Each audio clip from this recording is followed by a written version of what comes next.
Nēģim ir senā vēsture, un nēģis interesējas cilvēkus izsenes.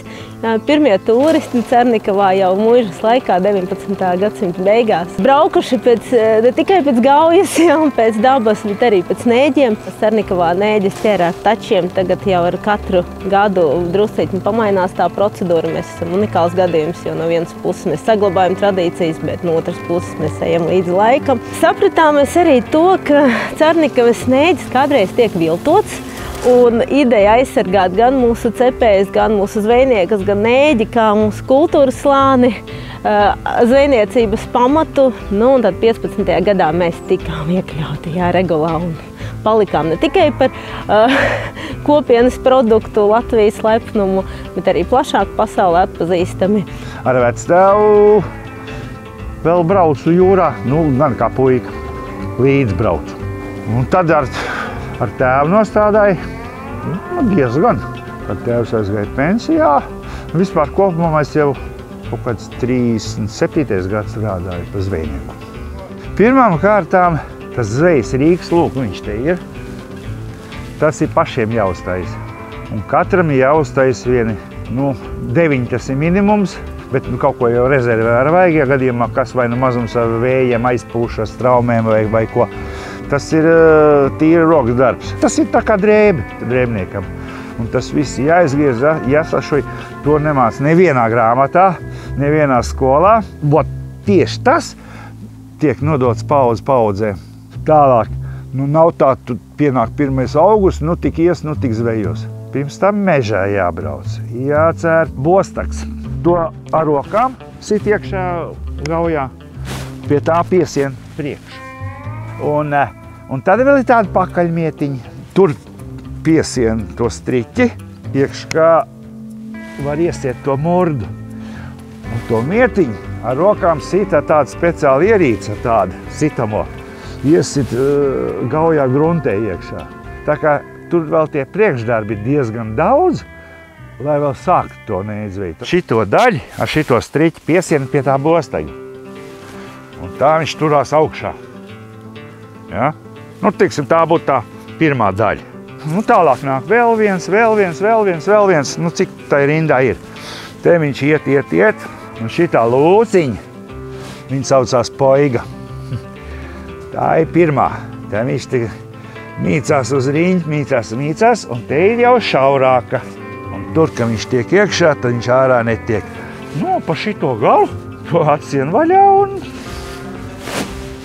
izber ārā. Tā, it kā vienkārši būtu. Tā, ka viņi iznārstot, tad tie saucamie ņurņiki, tie mazie tādi, hitāļņi, ja? Viņi dzīvo zem smiltīm, tur pa dūņām, tur augšā, tur, kur ir rauna. Un tad, kad viņi paaugās jau tādi pusauzīši, tad viņi krīt ārā uz jūru. Un tad vairāks vai 3 gadus vai 4, kā kurš, viņi dzīvo pa to jūru. Un tad, kad viņi apmēram ir kādi 7 gadi, tad, kad viņš ir nobriedzis uz nārstu, tad tie iet uz to gauju lēnā garā. Tad brīdī mēs viņus ķeram.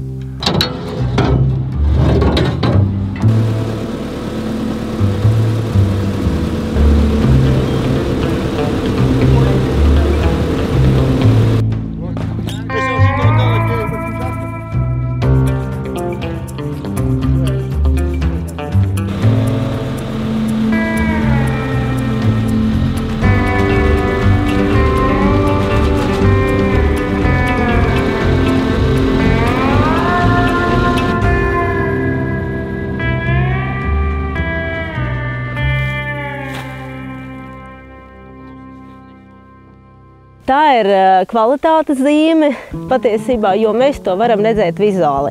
Ja mēs atvēram kastīti nēģus, kur ir zvejoti Cernikavā, kur ir apstrādāti Cernikavā, tad cilvēks tīri vizuāli uzreiz redzot to zili dzelteno zīmi, šiltīti, uzreiz var atpazīt, ka tiešām tas ir kvalitātes zīme, ka neviens nav viņam melojis, ne centrāla tirgu, ne citur, ka atbildība būs gan organizētājiem, gan tirgotājiem, gan ķērājiem, gan zvejniekiem par to, ka šis radījums ir izcelts tieši Cernikavā apstrādāts, un tā ir kvalitāte. Nu, tā metode ir, kā es no vecātājiem mantoju, tā viss ir tā kā viss uz malkas, tā kā nav nekāds gāzes plīts, kā tur uz elektriskām plītīm nekas. Un katrs nēģis tiek apčubināts, principā es tā skaitīju 5 reizes, kamēr viņš uzliek, izņem no katla, apspiež, saliek un roku darbs, principā tas viss ir. Tā garšas ziņā atšķirās. Garšas ziņā viss notiek, jo viņš tikko ienāk no jūras, viņš jau murdā iekšā, viņš uzreiz nākošā rītā viņš ir jau pārdošanā, viņš uzcepts jau aiziet. Cernikavā vienkārši tīra garša, nekas nav. Nekāda piemaisījuma, kā saka. Tas ir dabīgais brūnums no cepšanas, viss tas ir dabīgā mērķis, viss, kā pienākās. Pēc tam vēl katrs var izvēlēties, ko grib, var likt tur sineps, etiķi un vispārējo, ko grib. Citronu. Tas katram savu garšu. Liekās uz resti, liek krāsnī, vienu pusi apcep, pēc tam izņem ārā, griež otru pusi un atkal cep. Tā liek katlā, kad 4 restes ir salikts katlā, liekās sutināties. Viņš tur pasūta uz malkas krāsniņas, tad viņš ņemās nost, tad viņš arī stāv. Noteikti laiku viņš stāv. Un tad viņi tikai lej nost un liek uz galda un sāk spiest. Nedrīkst būt pa mīgs, nedrīkst būt pa cietu. Jādabona tieši tā odziņa, lai viņš būtu perfekts. Kas varētu būt pats galvenais? Nu, lai būtu zivs, nu. Tas ir pirmām kārtām nebūs zivs, tad arī nekas nesanāks. Nu, manā profesijā dēls pārņem to visu. Principā, viņš jau cep, visu patstāvīgi dara. Es vairāk tagad uz sagādu un uz atdošanu. Esam apmierināts, dēls pārņēmis ir, priecīgs esmu. Tā kā viss notiekās.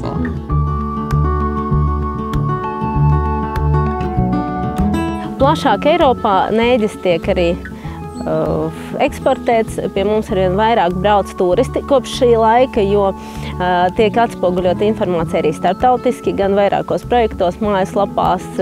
Pie mums brauc gan pavāri, gan vairākas brošūras un drukātie materiāli. Un stāsts turpinās. Mums ir plašākas iespējas viņu arī popularizēt. Geogrāfijas atpazīstamības zīme mums deva stabilitātes izjūtu mūsu zvejniekiem, mūsu cepējiem, pārliecinātību par nākotni, par to, ka produkts interesēs cilvēkus, neskatoties varbūt uz to, ka sezonas sākumā nēģiem ir drusciņi augstāka cena, jo ka interese būs gan atpazīstamiem šefpavariem, gan cilvēkiem no visas Eiropas, jo vēl pirms 4-5 gadiem Cernikavā bija vairāk 20 zvejnieku, tagad mums ir 11 palikuši, un tāpat mums arī ar nēģu cepējiem, diemžēl vēl gadus 8 atpakaļ mums bija 7 uzņēmumi, kuri nodarbojās ar nēģu apstrādi. Tagad aktīvi to dara tikai 4, tad mēs redzam.